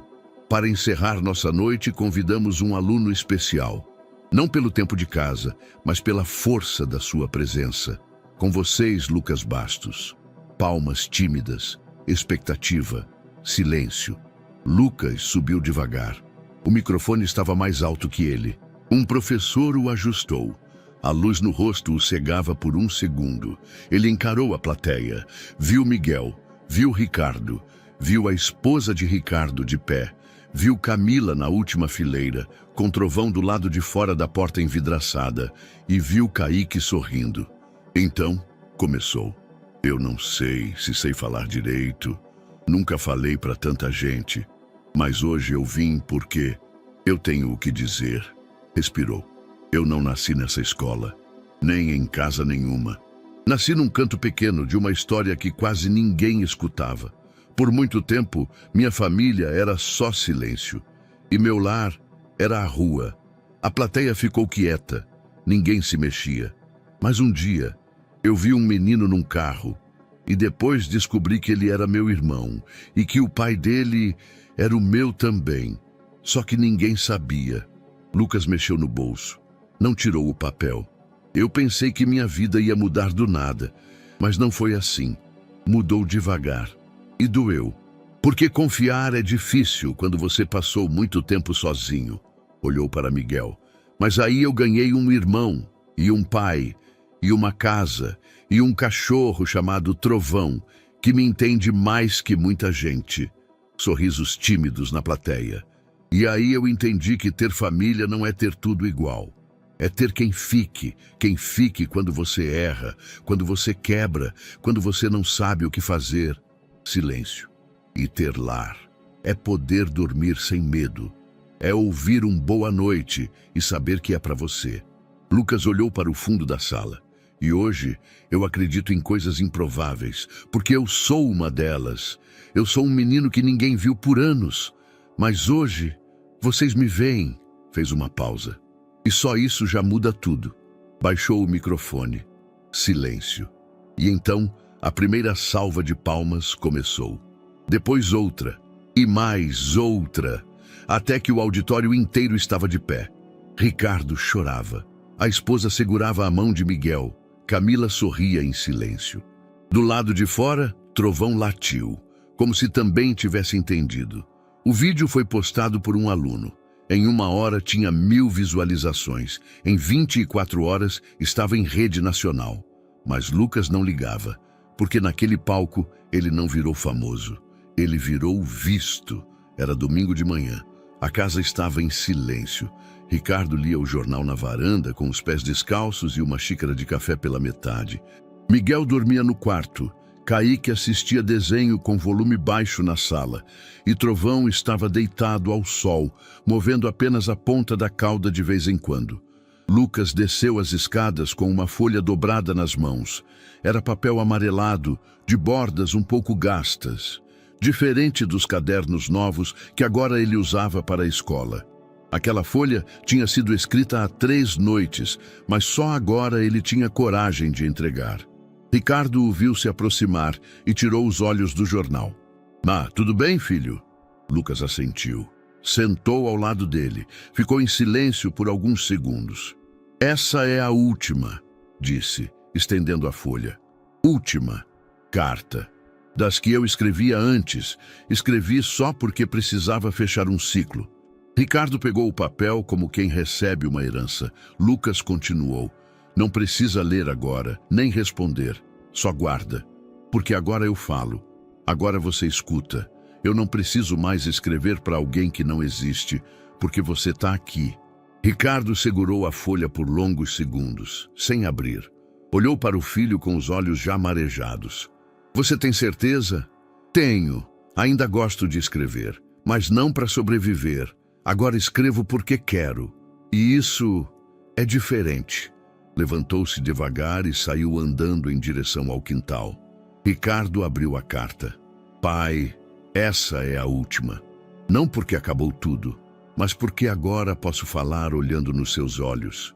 Você me escuta, me responde e até me abraça sem me avisar antes. Eu guardei raiva por muito tempo e medo, mas agora guardo outras coisas, tipo carinho e vontade de ficar. Agora minha dor tem lugar, mas também tem espaço para alegria. Obrigado por não fugir e por ter aprendido a ficar. Ricardo dobrou a carta com cuidado. Naquela tarde, comprou uma moldura de madeira simples, mas elegante. Colocou a carta dentro. Pregou na parede do escritório entre 2 quadros. Não para exibir, mas para lembrar. Toda vez que entrava ali, lia de novo a primeira linha. Pai, essa é a última. Alguns dias depois, Miguel entrou no escritório procurando cola para um projeto escolar. Estava sozinho. Viu a moldura, leu de longe, depois se aproximou. Leu cada linha com atenção. Quando terminou, ficou parado em silêncio. Chorou. Chorou por tudo o que Lucas foi, por tudo que tinha virado, e pelo irmão que agora era de verdade. Não só de sangue, mas de escolha. O céu daquela manhã tinha uma luz especial. Não era sol demais, nem sombra demais. Era o tipo de claridade que parecia dizer, é hoje. 1 ano havia se passado desde o dia em que Lucas caiu naquela calçada com as balas no chão e um guarda gritando. 1 ano desde que Miguel gritou no carro. Desde que Ricardo olhou no retrovisor e não conseguiu mais fingir que não viu. Agora, o trio estava de volta. Os 3 lado a lado, parados diante da mesma marquise, da mesma parede onde o menino havia deixado um bilhete com flores. Mas nada era igual. Lucas usava uma camiseta branca com o logotipo bordado no peito. Projeto Semente. Criado por Ricardo e Camila, o projeto já atendia mais de 50 crianças em situação de rua, com apoio psicológico, oficinas, refeições e, acima de tudo, escuta. Ao lado deles, Kaique segurava uma prancheta. Agora era voluntário, ainda se tratava, mas já falava mais, já sorria sem medo. Lucas olhou para o chão, reconheceu as rachaduras no cimento, mas seus pés agora estavam firmes. Calçava tênis limpos. O passado ainda existia, mas não mandava mais. Eles caminharam até o centro da praça. Um grupo de meninos aguardava em roda. Alguns com roupas sujas, outros com mochilas rasgadas. Olhares entre a desconfiança e a curiosidade. Lucas se posicionou diante deles. Eu sei que vocês não me conhecem. Começou sem microfone, mas com voz clara. Mas eu conheço esse chão. Eu dormi aqui. Eu sangrei aqui. E eu esperei muito tempo alguém vir. Fez uma pausa. Um dia meu pai apareceu. Tarde, mas apareceu. Talvez o pai de vocês ainda não tenha vindo. Talvez nunca venha. Respirou fundo. Mas eu vim. Silêncio. E eu tô aqui para dizer que existe outro lado, que tem lugar para gente fora do cimento, que tem gente que vai ficar, mesmo quando você acha que não vale a pena. Um menino ergueu a mão. Você tem pai de verdade agora? Lucas sorriu. Tenho, mas mais do que pai, tenho quem me escute. Tenho um irmão, um cachorro, um nome que agora dizem com respeito. Outro menino perguntou, e se ninguém quiser a gente? Lucas se agachou, ficou na altura deles. A gente começa querendo a gente mesmo, o resto vem depois, vem devagar. Mas vem. Do outro lado da praça, Ricardo observava, não com o olhar de empresário, mas com o olhar de quem aprendeu a esperar. Miguel filmava com o celular orgulhoso. A madrasta de Lucas, que agora não era mais a mulher de Ricardo, mas simplesmente Paula, segurava a mão de Kaique com ternura. Lucas voltou para perto da família. Você mandou bem, disse Miguel. Eu não mandei, eu só fui. Ricardo abraçou os dois. Não tem diploma para isso, mas se tivesse, você já era professor. Lucas riu. Professor de calçada? Professor de recomeço. Trovão latiu uma vez ao lado do carro, como se confirmasse. Estava mais velho, mas ainda atento. Era ele quem acordava Lucas todas as manhãs e quem o esperava a cada visita ao projeto. Ele entendeu, disse Miguel rindo. Sempre entende, respondeu Lucas, passando a mão na cabeça do cão. Antes de irem embora, Lucas voltou até a parede onde o bilhete à mãe havia sido deixado. Não havia mais traço. A chuva do tempo levara tudo embora. Mas ele sabia. Ela sabia. Colocou a mão sobre a parede e disse baixo: "Consegui, mãe." No carro, enquanto a cidade passava pela janela, Kaique cochilava no banco de trás. Miguel ouvia música. Ricardo dirigia em silêncio. Lucas olhava para a rua. E pela primeira vez, não sentiu que precisava voltar ali para ser alguém, porque agora ele já era. E aí, o que você achou dessa história emocionante? Compartilhe sua opinião nos comentários. Adoraríamos saber o que você pensa. Não se esqueça de deixar seu curtir no vídeo para nos apoiar e se inscrever no canal. Nos vemos na próxima.